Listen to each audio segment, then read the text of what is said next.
Before he was a Hollywood star and successful businessman, Mark Wahlberg had a dark past few want to remember. His rise from troubled youth to celebrity came shadowed by violent crimes, attacks fueled by racism, and a brutal assault that left a victim blinded.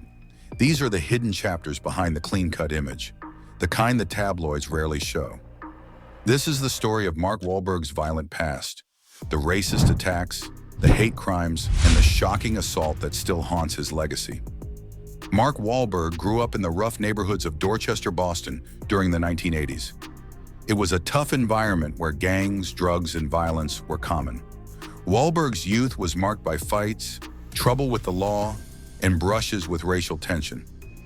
As a teenager, Wahlberg became involved with a local gang known as the 21 Jump Street Crew. This gang was infamous for targeting minorities, and Wahlberg was no stranger to this violent lifestyle. Several incidents from his youth reveal a pattern of aggression mixed with racist attitudes. In the late 1980s and early 1990s, Wahlberg was involved in multiple attacks against people of color in Boston. One of the most notorious incidents happened in 1986 when Wahlberg and his friends brutally attacked two Vietnamese men outside a convenience store. In court documents, Wahlberg was convicted of assault and attempted murder for this attack. Witnesses described how Wahlberg shouted racial slurs as he and his group beat the men mercilessly. The violence was so severe that one victim suffered serious injuries but survived. This wasn't an isolated incident. Wahlberg was also convicted of assaulting an African-American man in 1988, again shouting racist insults while attacking the victim. These attacks left a deep scar on Boston's minority communities and painted Wahlberg as a dangerous figure fueled by hate. The most shocking crime tied to Wahlberg was the blinding assault of a black man named Walter J.T. Harris in 1988. Wahlberg, along with a group of friends, ambushed Harris and attacked him with such brutality that Harris lost sight in one eye.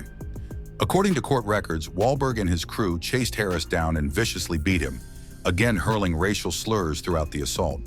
The attack left Harris permanently disabled, and the case became a symbol of the racially motivated violence plaguing Boston at the time. Wahlberg was charged with attempted murder in this case, but ultimately pled guilty to felony assault. He served 45 days in prison for the crimes. The short sentence sparked outrage and raised questions about privilege and accountability.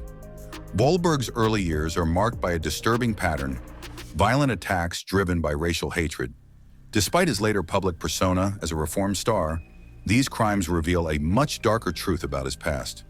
His repeated use of racial slurs during attacks shows the racist motivations behind the violence. For the victims and their communities, Wahlberg's actions were more than isolated fights. They were hate crimes that left lasting trauma. After serving his prison sentence, Wahlberg attempted to reinvent himself. He transitioned from troubled youth to rapper, actor, and eventually a successful Hollywood star and businessman. Wahlberg has publicly apologized for his past crimes, calling them stupid mistakes and expressing regret. But critics argue his apologies don't erase the harm caused or the short sentences he received. Many question whether Wahlberg's transformation was genuine or carefully managed by public relations teams. Some say his celebrity shielded him from harsher consequences and allowed him to rewrite his story. The victims of Wahlberg's attacks carry scars that go far beyond physical injuries. Walter J.T. Harris, blinded in one eye from the 1988 assault, has spoken out about the lasting trauma. Harris described how the attack didn't just steal his eyesight, it shattered his trust in justice. The communities affected by Wahlberg's racist violence felt a wave of fear and anger. At the time, Boston was already grappling with racial tensions, and these attacks only deepened divisions.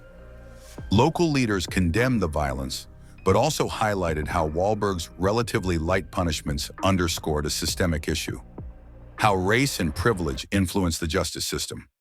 For many, Wahlberg became a symbol of how someone from a disadvantaged background could exploit racial hatred and walk away with minimal consequences. Wahlberg's crimes must be understood within the context of Boston in the 1980s, a city struggling with racial segregation, poverty, and gang violence. His attacks were not random. They were fueled by deep-seated racial animosity common in some white neighborhoods at the time. Yet Wahlberg's background also gave him a degree of protection. As a white male from a working-class family who later gained celebrity status, he avoided the harshest penalties that others might have faced. His short prison sentences and early releases sparked debates on racial inequality in the criminal justice system. Critics argued that minorities committing similar or lesser crimes would have faced far harsher punishments. This contradiction between his crimes and his later success highlights how race and privilege can shape outcomes, even in the face of violent offenses. After serving his time, Wahlberg's career took off. His work as Marky Mark in the early 90s earned him fame as a rapper and model.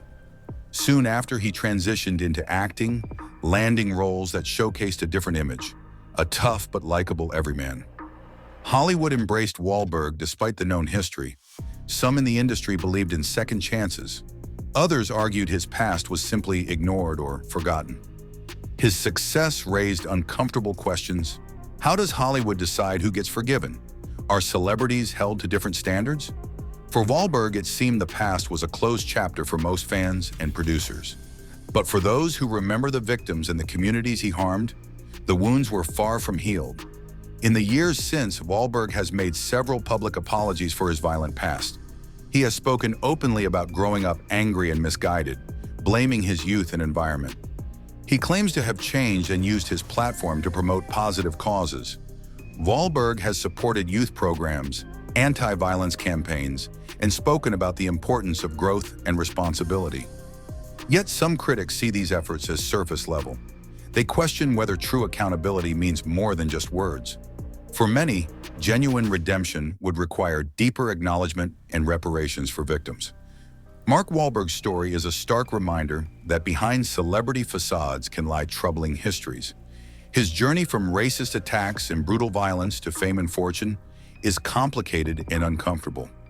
It forces us to ask hard questions about justice, forgiveness, and accountability. Can someone truly overcome such a past? Or does the public's willingness to forget allow dark chapters to be erased? Wahlberg's hidden crimes are a part of his legacy that cannot be ignored, no matter how many box office hits or endorsements follow. For fans, Wahlberg's past might challenge their perception of him as just a movie star or musician. It raises questions about separating art from the artist and how much we should forgive.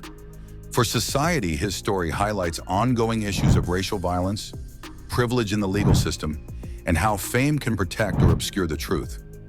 Understanding Wahlberg's history encourages a deeper conversation about how we deal with past crimes in the age of celebrity culture, and what true accountability looks like. If you found this deep dive into Mark Wahlberg's hidden past insightful, be sure to subscribe for more stories that reveal the truth behind the headlines. There's always more beneath the surface.